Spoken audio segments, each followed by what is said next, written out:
This is Land of Havilah, Ezekiel 40, verse 1. In the 25th year of our captivity, in the beginning of the year, in the 10th day of the month, in the 14th year after that the city was struck, in the same day Yahweh's hand was on me, and he brought me there. In the visions of God brought he me into the land of Israel, and set me down on a very high mountain, whereon was, as it were, the frame of a city on the south. Comment in verse 1, Yahweh spoke to Ezekiel on a date that corresponds to April 19th, 573 BC, NET translation notes. The last date Ezekiel gave was 7 chapters ago. 12 years have passed by since then. Ezekiel's probably about 50 years old now. As he said in verse 1, he's been in captivity now for 25 years, and as he said, the city was struck 14 years ago, referring to Nebuchadnezzar destroying Jerusalem and the temple. On this spring day in 573, Yahweh's hand was on Ezekiel and brought him back to his homeland in the visions of God, verse 2 says, not in the body. Yahweh set him down on a very high mountain. On the mountain to the south he could see the frame of a city, which is more often translated structure of a city. It'll turn out that the city consists of numerous buildings that are associated with a temple, and there's a city around it.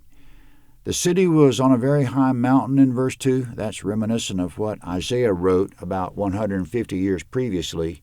Quote, "It shall happen in the latter days that the mountain of Yahweh's house shall be established on the top of the mountains, and shall be raised above the hills, and all nations shall flow to it." Isaiah 2:2. Could the high and elevated temple of the latter days that Isaiah described be the same high temple that Ezekiel is about to describe? Now speaking of Yahweh bringing Ezekiel to that city, verse 3. "He brought me there, and behold, there was a man whose appearance was like the appearance of brass, with a line of flax in his hand and a measuring reed, and he stood in the gate. The man said to me, Son of man, see with your eyes and hear with your ears, and set your heart on all that I will show you, for you have been brought here so that I may show them to you. Declare all that you see to the house of Israel." Comment in verse 3, Yahweh brought Ezekiel to the city. A man with the appearance of brass, seemingly an angel, had a line and rod for measuring and stood in a gate. It turns out it's a gate to the outer courtyard of the temple of the Lord. In verse 4, the angel says, "Set your heart on all that I show you and declare it to the house of Israel." So this vision is meant to encourage Israel. It comes at a good time since Israel's in captivity right now. It came to pass that a remnant of Israel returned to the land about 35 years after this, and about 57 years after this they dedicated the second temple. Then moving forward many centuries, the second temple was destroyed in 70 AD, and there hasn't been a temple since then. So is this a vision of the second temple? No, that temple was much smaller and less elaborate than the one the angel is about to describe. At present, in our modern day, the Temple Institute of Israel is planning construction of a third temple. They don't specifically state whether they'll follow Ezekiel's plan, and it's unlikely they will, because Ezekiel's temple requires more space than is anywhere near practical. But it might turn out that they're successful in constructing a temple, which is interesting because we know a temple will be present in the tribulation, Matthew 24:15, 2 Thessalonians 2:4, and Revelation 11:1-2. And after the tribulation, there'll be a temple during the millennium, which the Lord himself will build. He'll be personally present there, sitting on his throne, ruling the nations, Isaiah 2:2-3, and Zechariah 6:12-13. Your narrator suspects this to be the temple Yahweh is about to describe here in Ezekiel. In other words, your narrator believes Ezekiel is describing the millennial temple.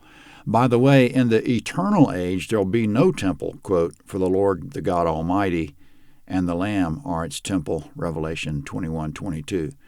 So in history and in prophecy, to sum up the temples during all time, your narrator sees 4 temples: the one Solomon built, also called the first temple, the one Zerubbabel built and Herod remodeled, called the second temple, the future temple which will be present during the tribulation, and the millennial temple which the Lord himself will build. Getting back to verses 3 and 4, the angel is standing in the gate with measuring tools, telling Ezekiel he'll show him some things that he should report to Israel. And what proceeds from here and over the next few chapters is a detailed description of this temple. There's some YouTubes that take a stab at converting this text into visuals, but for now let's just try to visualize as best we can. Verse 5. Behold, there was a wall on the outside of the house all around, and in the man's hand a measuring reed 6 cubits long, of a cubit and a hand width each. So he measured the thickness of the building 1 reed, and the height 1 reed. An ordinary cubit is from the elbow to the tip of the middle finger, about 18 inches.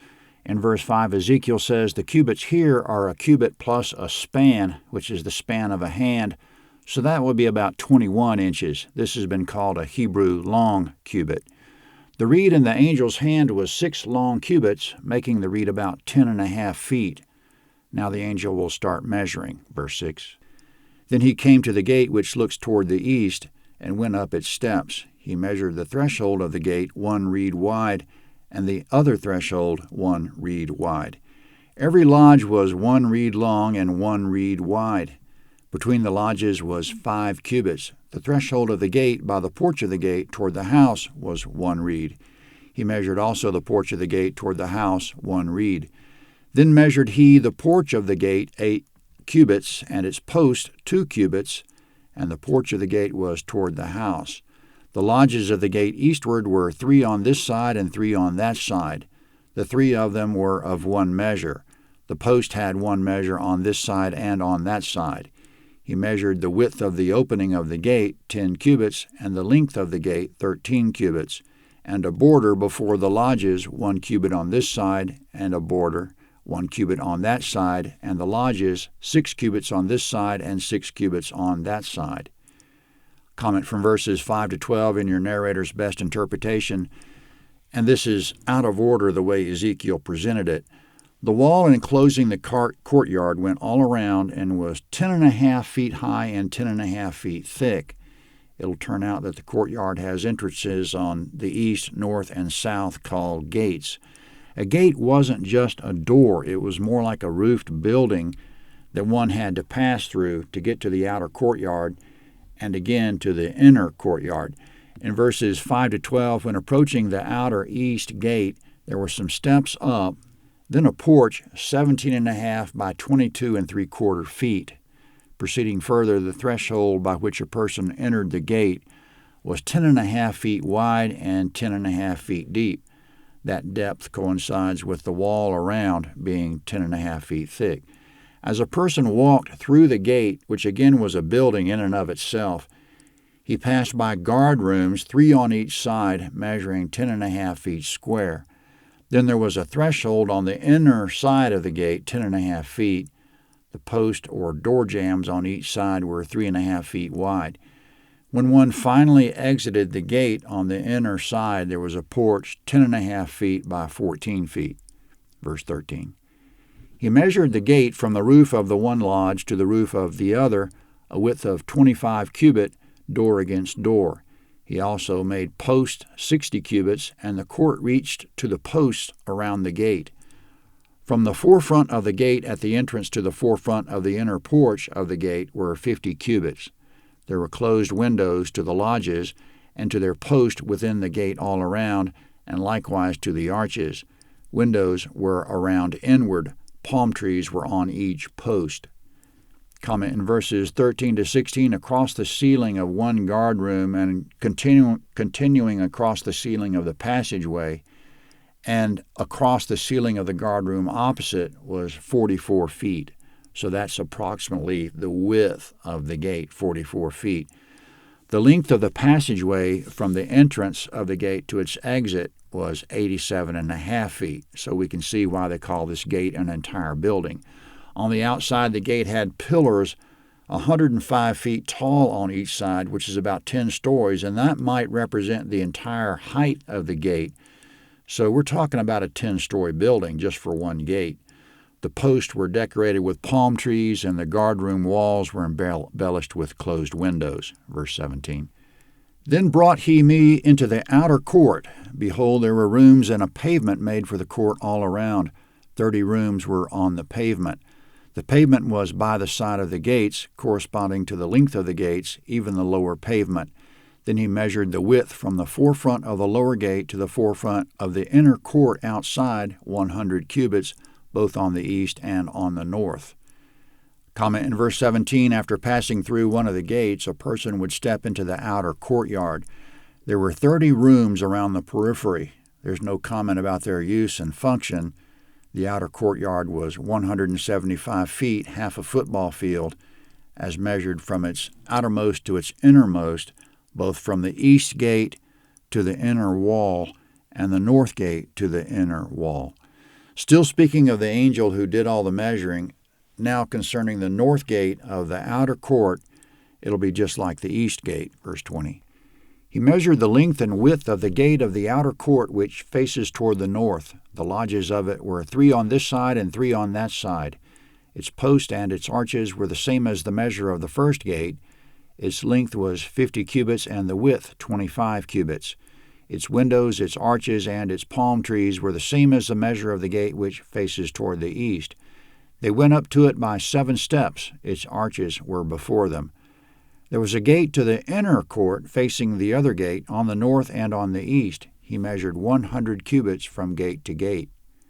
Comment in verses 20 to 21, the north gate of the outer court was a replica of the east gate.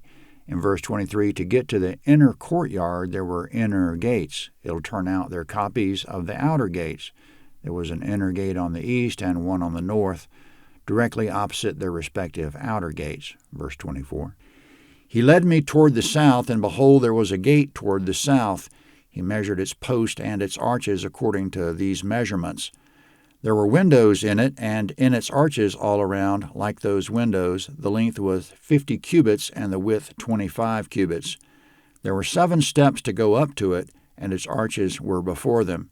It had palm trees, one on this side and another on that side, on its posts. There was a gate to the inner court toward the south. He measured 100 cubits from gate to gate toward the south. Comment in verses 24 to 27, there was a south outer gate with the same measurements and decor as the ones on the east and north. And the same as the outer gates, there was an inner gate across from it, a south inner gate.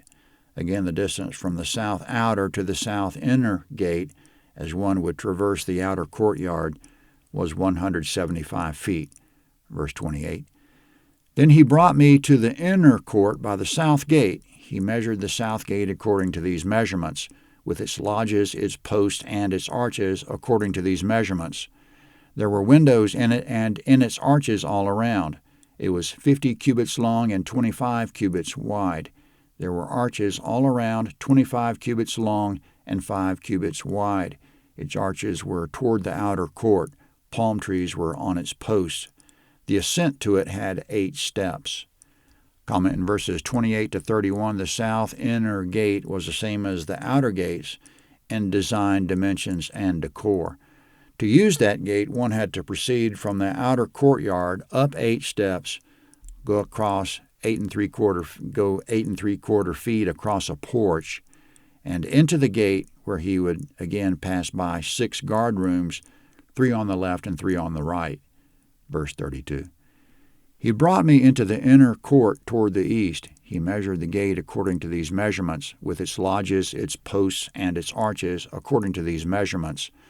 There were windows in it and in its arches all around. It was 50 cubits long and 25 cubits wide.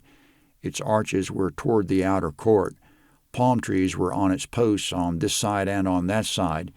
The ascent to it had 8 steps.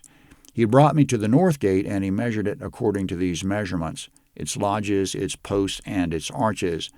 There were windows in it all around. The length was 50 cubits, and the width 25 cubits. Its posts were toward the outer court. Palm trees were on its posts on this side and on that side. The ascent to it had 8 steps. Comment in verses 32 to 37, the east and north inner gates were the same as all the others in design, dimensions, and decor. The description of the gates is now complete. There are 6 of them, all alike. There are outer gates on the north, east, and south, and opposite those inner gates on the north, east, and south. Verse 38. A room with its door was by the post at the gates. They washed the burnt offering there. In the porch of the gate were 2 tables on this side and 2 tables on that side, on which to kill the burnt offering, the sin offering, and the trespass offering. On the one side outside, as one goes up to the entry of the gate toward the north, were 2 tables, and on the other side, which belonged to the porch of the gate, were 2 tables. 4 tables were on this side and 4 tables on that side, by the side of the gate, 8 tables on which they killed the sacrifices. There were 4 tables for the burnt offering of cut stone, 1.5 cubits long and 1.5 cubits wide, and 1 cubit high. They laid the instruments with which they killed the burnt offering and the sacrifice on them. The hooks, a hand-width long, were fastened within all around. The meat of the offering was on the tables. Comment clearly from verses 38 to 43, there will be animal sacrifice at the millennial temple. Someone will ask why, since Jesus has already provided full atonement. There will be sacrifices in the millennium for the same reason there were sacrifices under the Old Covenant. The sacrifices in olden times pointed forward to Jesus' sacrifice. The sacrifices in the millennium will point backward to Jesus' sacrifice. Both are in recognition of Jesus and are effective not because of the animal, but because of Jesus. Every sacrifice is an honor and appeal to Yahweh, who is Jesus. In any age, quote, it's impossible for the blood of bulls and goats to take away sins, Hebrews 10:4. In verses 38 to 43, as a person is standing in the outer court and looking toward any of the inner gates, you'll see 8 steps leading up to the porch of the gate, and on each side of the steps and each side of the porch, there'll be tables for sacrificing animals, 4 on each side, rooms for washing the flesh, 1 on each side, and 4 tables that hold the instruments. Verse 44.